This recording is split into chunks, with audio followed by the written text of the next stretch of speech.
Hello friends, मैं संजय और आप सबका एक बार फिर स्वागत करता हूं। और आज हम लोग डिस्कस करेंगे क्लास 10th के लिए जो कि एमपी बोर्ड का क्लास 10th का एग्जाम होने वाला है, जो कि 1 मार्च को हिंदी का।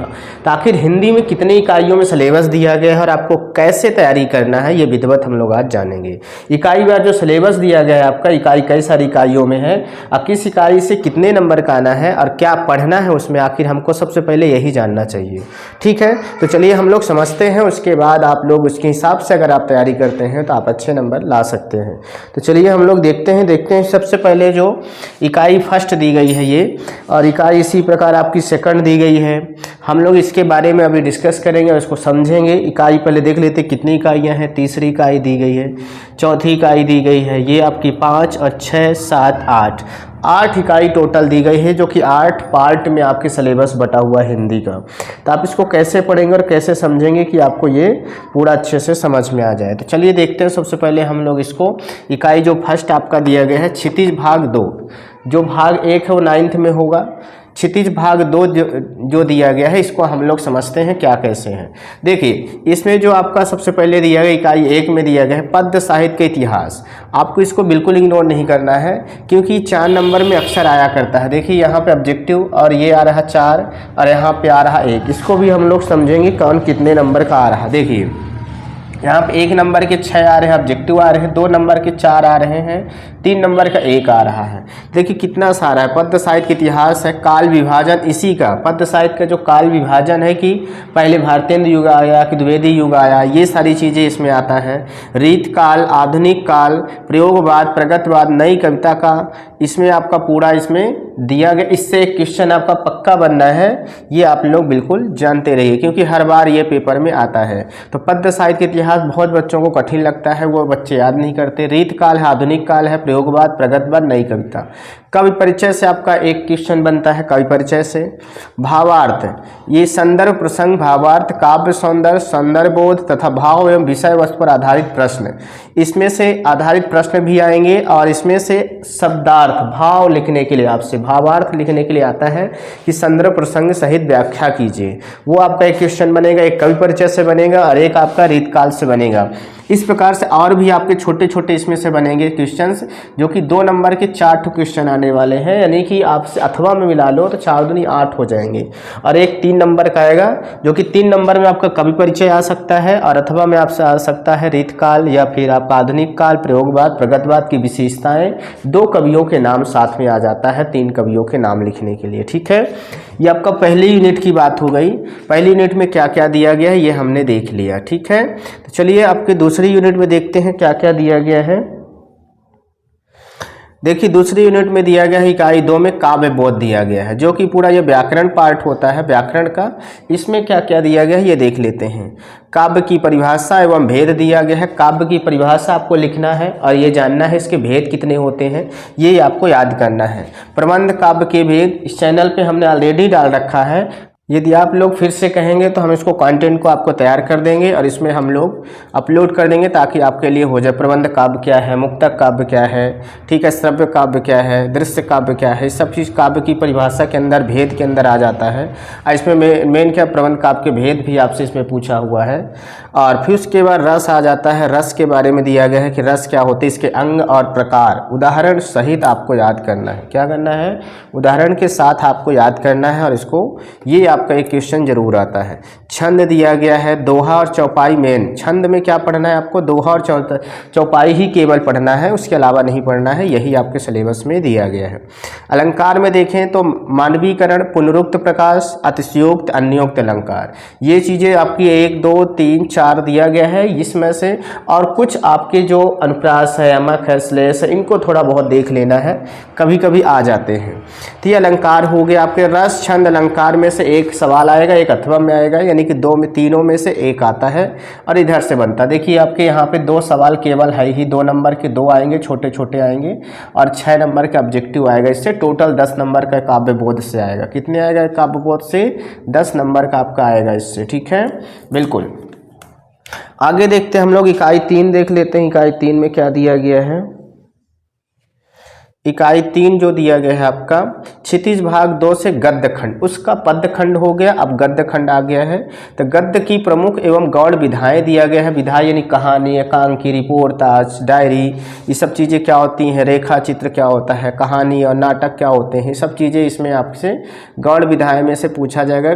गद्य की प्रमुख गौड़ विधाएं, प्रमुख और गौड़ विधाएं। लेखक परिचय इससे पूछा जाता है, लेखक परिचय, उसमें कवि परिचय पद्य काव्य में पूछा जाता है, और गद्य खंड में आपसे लेखक परिचय पूछा जाता है, जो कि आपको 3-4 में से याद करना है। उनको मैं बता दूंगा कौन कौन से मोस्ट हैं।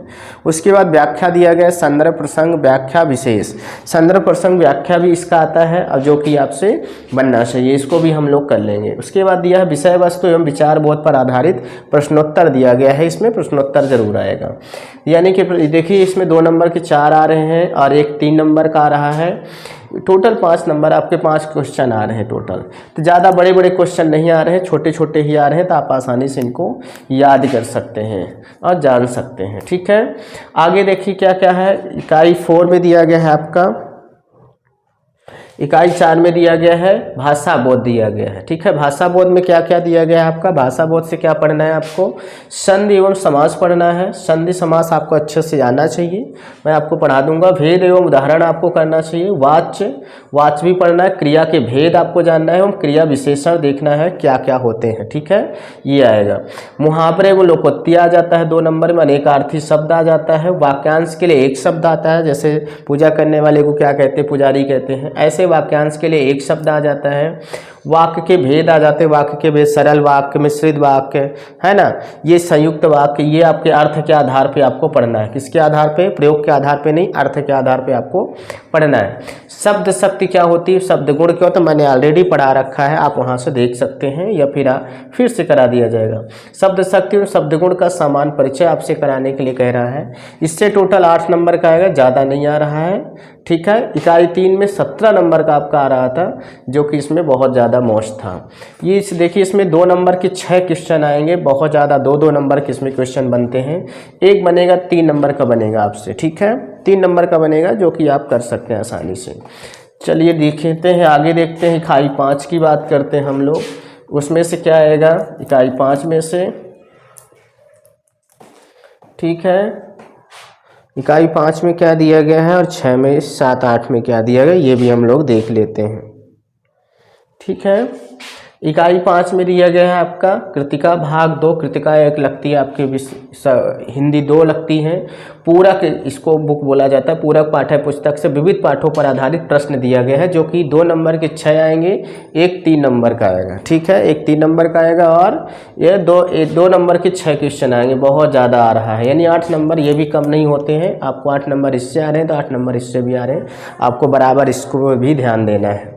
इकाई 6 में दिया गया है अपठित बोध दिया गया है। अपठित काव्यांश यानी कि आपसे बिना पढ़े हुए आपसे पैसेज दिया जाएगा, है ना, काव्यांश दिया जाएगा। अपठित गद्यांश जिसे कहते हैं, या काव्यांश हो सकता है कविता वाला और गद्य वाला, 2 में से कोई हो सकता है। और उससे आधारित एक 4 नंबर का आएगा, जो कि 4 नंबर का एक ही क्वेश्चन आएगा, जिसको पढ़ करके उसके प्रश्नोत्तरों को जवाब देना होता है, उसके प्रश्नों को। ठीक है, इकाई 7 में देखते हैं हम लोग पत्र लेखन। इकाई 7 में पत्र लेखन दिया गया है। औपचारिक हो सकता है, अनौपचारिक हो सकता है। ठीक है, औपचारिक अनौपचारिक क्या होते हैं कमेंट बॉक्स में बताएंगे आप। और 4 नंबर का है, डायरेक्ट इससे 4 नंबर का एक क्वेश्चन आ जाता है, जो कि एक ही क्वेश्चन आ रहा है।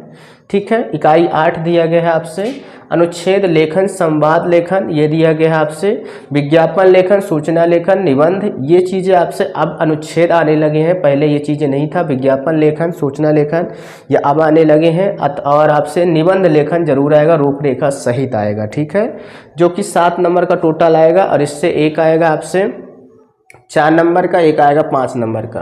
देखिए निबंधारी 5 नंबर का, और ये आपका अनुच्छेद लेखन वगैरह 4 नंबर का आ जाएगा आसानी से। इस प्रकार टोटल नंबर 75 का होगा।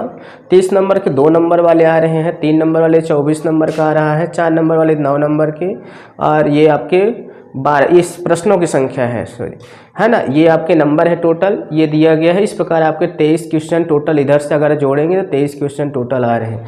18 प्रश्न आ रहे हैं, 5 आपके ऑब्जेक्टिव जोड़ लेंगे तो आपसे आ जाएगा। समझ रहे हैं, ये चीज़ें आपसे इसमें दिया रहता है। तो चलिए हम लोग और आगे देखते हैं। इसमें ये था आपका हिंदी का पूरा सिलेबस, जो कि आपको इस प्रकार से ब्लूप्रिंट के अकॉर्डिंग ही पढ़ना है, जो इसमें दिया गया वही आपके पेपर में आएगा। अगर इतना हो जाए तो इसके अगल बगल थोड़ा बहुत इधर उधर आप कर सकते हैं, बाकी और सब इसी को पढ़ना है। अच्छा, आप इसमें से बताएंगे कि आपको सबसे पहले हमसे क्या पढ़ना है, इकाई 8 पढ़ना है कि इकाई 7 की इकाई 6 की 5 की आपसे इकाई आपसे 4 है, भाषा बोध है, क्षितिज भाग है, काव्य बोध है और आपके क्षितिज भाग 2 है, खंड काव्य काव्यखंड ये दिया गया है। भाषा बोध काव्य बोध आप पढ़ सकते हैं, काव्य बोध हम आपको पहले करा देते हैं, ठीक है। तो इसमें सारी चीज़ें मिल जाएंगी आपको और आप इसमें आसानी से पढ़ सकते हैं, ठीक है। तो हम लोग मिलते हैं नेक्स्ट वीडियो में। इसको आप आसानी से समझें सिलेबस को और इसी के अकॉर्डिंग आपको तैयारी करनी है, ठीक है। तो हम लोग मिलते हैं नेक्स्ट वीडियो में, तब तक सभी को जय हिंद।